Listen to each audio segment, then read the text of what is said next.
Namu cangudinu goote jirti. Egaa maal jenna? Anu baankii hundumaa godhadheessatti ergachaa ture. Amanaan na qabdaaba utaalee yeroon bitee ka'u otoo sinaan taanee abbaa koo furuu nan danda'u situ naaf dhidhiibee miidhamaa beelaa marrummaan koo kanaaf rophee boo'ee. Osoo hojii kun jalqabatiin ka'ee immoo bilbilee gaafadhu laata yoomitti akka isheen galtu adda baafachuun qabu. Yoo achi turtii fi naftiisaa ta'e hin beeku.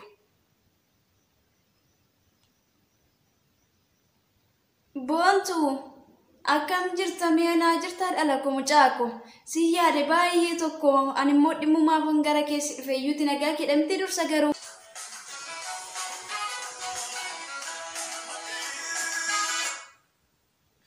Aloo harmee shinti beetii keessan jira beekanaaf dafee si jalaan kaasne immoo dhiifama gadi ba'eensi dawwala ishee amma yaada siif qabu.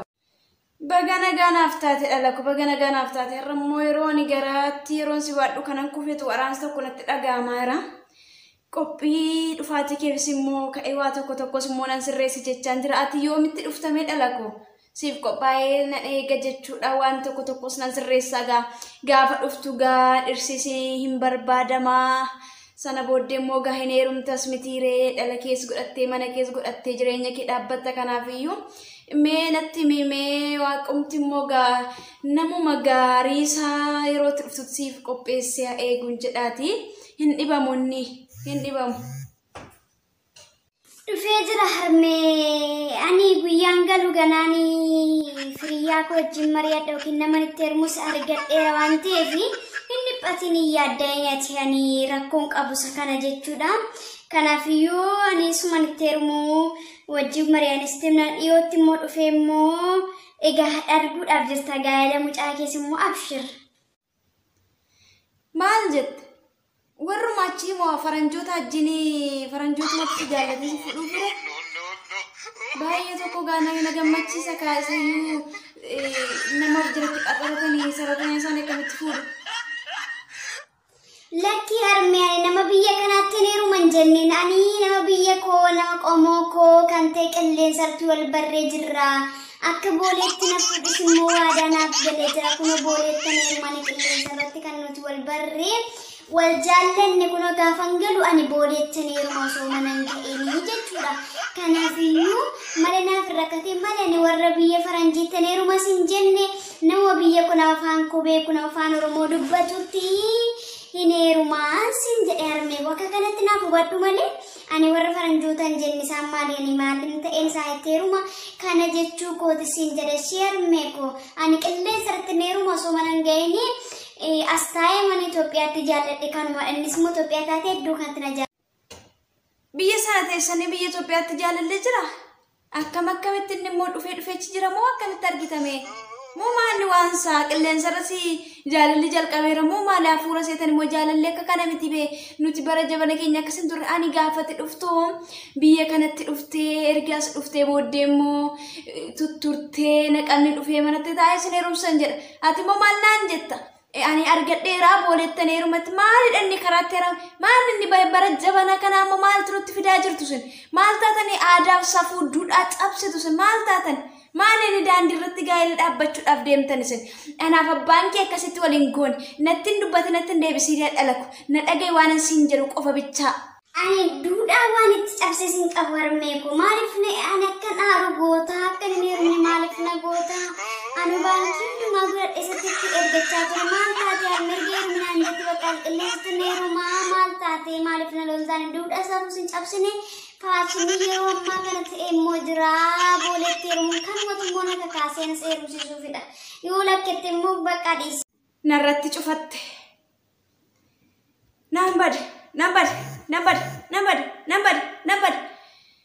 Nambade maalidha inni ba yeroo ammaa kana immoo qanii dafee akkuma ittiin karaatti heerumatti maali inni karaa irratti heerumuu jalqaban? Yaa waraansa koo. Nambade namni duudhaan kana maal jedheen abbaa bulturaatti haasa'ani mucaan abdiina kutachiiste.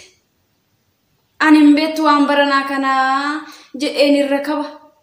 Mucaan sirmattuu duddana kutteetti maal jedhee abbaa bartolaatti mammani. Mee maal jedhee ka'ee dubbadhu? Ka'ee maaluman jedha? Mucaanii qilleensa irratti heeruma jettee eeyyamtaayii qilleensa irratti heerumu kana jedhan qilleensa irratti garuu akkamitti heerumama? Qilleensa irratti heeruma achumarra booleetti. Inni waan sagadi fageessee beekuu saanafu isatu iyyuu akka isheen deemtu godhe waan ta'eef yeroo isheen nan deemaa gara biyya Faranjii kanatti ka'ee masa gaafachuun qaba. Moo akkam godhu kana qilleensa irratti isa isheen heerumuudhaaf karoora. Maal mee haadha boontuu hanati mana keessa naannoftee guunguntu kun?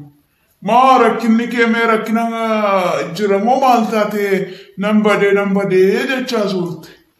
Ani erganii dhufee numan taa'ee dhaggeeffadha. Ijji koos immoo xiqqoo na bararste har'a maal akka ta'e hin beeku maal akka isheen dhaga'uudhaaf jirtu hin beeku yeroo tokko akkuma beekamu ijji koo bararste waan argitiis. Waan ani nan badee jechaa oolee fi waa'ee maboontuu keenyaatti yeroo hundumaan sitti haasa'a simmooti.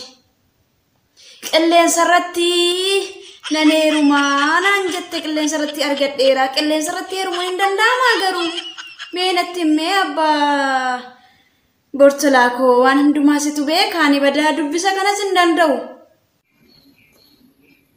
Maal naan jetta? Dubbii kana soba naan jedhi dhugaadhaan jedhiin. Maal qilleensa irratti naa heerumti? Hintalli goddanyaa koota sammaa dheengaddaa hiriyyaan jaalladhee karaa sooshaal miidiyaa jettee gaafa dhuftu harka qullaa hambisee biriirraa fudhatee dugda qullaa ishee galte. Ani bareera akka isheen birrii erguu dhiistee nama biraa akka isheen qilleensa irratti jaallatte. Ati maal beekta mana kee naannostee qofa dubbatta malee. Yeroo ammaa kana booyingi fireendii jedhanii ijoollee baay'eetu akkas ta'aa jira. Kunoo intalli obbo Tasammaas akkas taate jirti. Mucaan koo kunis gudiina gochuudhaaf jirti ganamaa galgalanaa. Akkas taate moo intalli obbo Tasammaa? Mucaan kunis nu salphisuudhaaf jetti. Akkam goona mee amma fala? Fala natti mikaraana egaa dubartiin yookiis immoo durbii haadha ishee waan dhoksattu mitire. Akkuma kanatti haasofte sanas natti haasofti mee nutti himme. Anis jarrata oowwate dheenkabaa fi sarara dabarte isheenii kuufachaan ture baankii godhadhee mana isaattiin baankii godhadheechi guuraa ture naan jette. Baankiin mana dhiiraan guufamaa. Ani kanan beeku yeroon gabaa dhaqu isa kunnoo magaalaa keenya keessa jiru mana isa guddaa sana keessatti kan mootummaa keessatti malee kan abbaa mana irratti isa kuufamu sana hin beeku gaa. Kanaan maal gochuu kan qabu natti midafiitiin deeffannaa mucaa keenya. Hanqaaquu keenyatu harka cabuu jedha yaa abbaa Bortolaa natti caleen. Nu warra guddisa caalchistee akkamitti isheen waan akka kanaa goote. Irra yoo dabartee birrii baankii godheetti kuufachaan ture. Yaa maallaqa koo yaa dugda koo. Yaa ishee gaafanii Addis Ababaa deemee. Rakkini meeqan irra geechi geessuudhaaf jedhee har'a garuu akkas na gooti. Ani beekadheera maalii waggaa keetti si'a 2-3 qofa ergitii jedheera. Ati diddee falmitee fi kunoo mucaan gudiinu gootee jirti. Egaa maal jenna gaamma? Maal jenna gaamma? Amma waa tokko sitti himuu? Dhageessaa gorsi. Akka nama tokkotti gorsi. Abbaan kees kunoo aadirraa kan keedhe ijji na diddeetti ilaamu na bararrisa. Yoon kanatti godhadhe malee na bararrisa ijjiyyuu. Kanaaf iyyuu waa tokko sitti hima.